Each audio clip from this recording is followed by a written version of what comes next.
The UK budget this year made headlines for a lot of reasons. Housing, taxation, welfare, public services, depending on who you follow, different parts dominated the conversation. But buried inside all the noise was one change that exploded across media and completely split people down the middle: the new tax on electric vehicles. Some people are saying the EV changes make electric cars pointless. Others say it's a non-issue. And then you have the people who think this is the beginning of a much bigger shift in how the UK charges all drivers, EV or petrol. If you're new here, I've been driving an EV for a while, the Tesla Model 3, and I've tried to be fair in reviewing it, good and bad. So in this video, I'm going to break down what the budget actually did, why people are confused, what the numbers really say, and where UK driving costs are heading. So let's get into it. The government has introduced a new tax on EVs called EVD. Here's what it is and what it isn't. It's a 3p per mile tax from the year 2028. A key point is that it rises with inflation after 2029, and it doesn't remove company car incentives, nor does it increase VAT on home charging. Crucially, EVs will still pay less than half the tax petrol cars pay through fuel duty. So this is the beginning of a new system, not the end of EV incentives. A lot of people have asked why we measure the cost of transport on a per mile basis, and here's why. Different cars use fuel differently, different chargers have different prices, different drivers do very different mileage. And whilst it all sounds very obvious, the only fair way to compare the real cost of movement, or transport in this case, is to look at the cost per mile, as it removes the fuel type, the charging method, or the tank or battery size. It simply measures how much money do you need to spend to move 1 mile, and this is why every serious EV versus petrol comparison eventually lands on this very metric.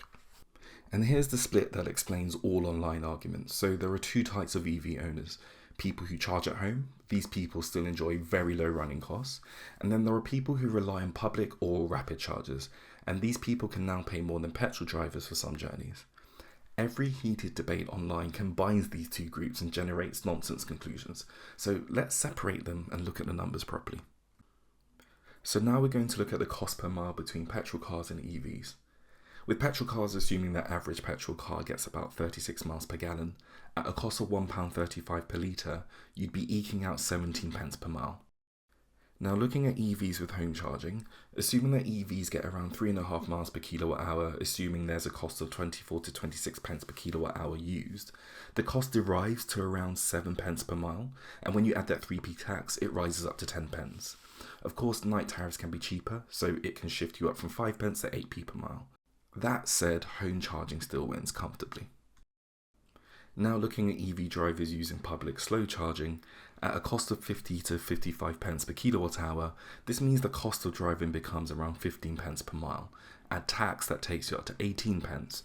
So this is now close to or above petrol prices.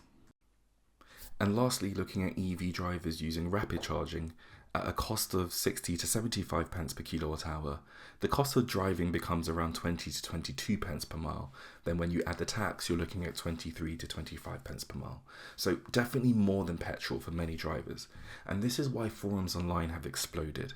Different people have different charging realities.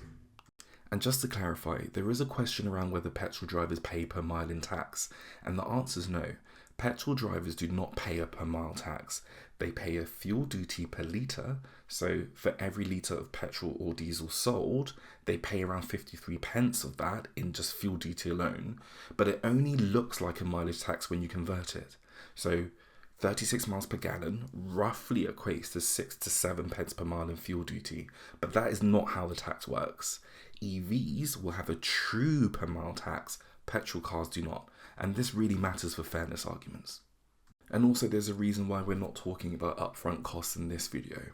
EVs are usually more expensive to buy than petrol cars, but they often have lower running costs. So when you're comparing purchase price, depreciation, services, insurance, it's a whole separate conversation, and mixing it into this video will just confuse the analysis. Today, we're only answering, does the new tax make EVs more expensive to run? Not is an EV cheaper overall? That's another video. So who's right? Let's do some myth busting. EVs are cheaper to run than petrol. True for those with home chargers. EVs are more expensive now. True for public chargers, especially rapid chargers. The budget killed EV incentives. False. Company car benefit in kind isn't touched and is still extremely generous. EV adoption will collapse. overreaction, but consumer confidence will wobble. I think it's important to speak about the bigger point, where UK driving costs are actually going, and this might be the most important part of the video. The UK is slowly moving from taxing fuel to taxing movement, or taxing transport. Fuel duty raises about 25 to 30 billion pounds a year, and as EV adoption grows, that money disappears. So long term, the UK will face a choice as to whether they should raise taxes on petrol cars, introduce distance-based charging, expand environmental zones, or shift everyone to a mileage tax eventually. So the 3p EV tax is not parity with petrol. It's the first step in building a system that works when cars do not burn fuel. And petrol cars aren't safe from this. As they become the minority, new ICE taxes become politically easier, and this context matters when comparing long-term costs.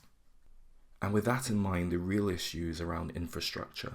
So the budget did nothing to improve public charger reliability, the pricing inconsistencies, the availability of on-street chargers, or rapid charger coverage around the nation.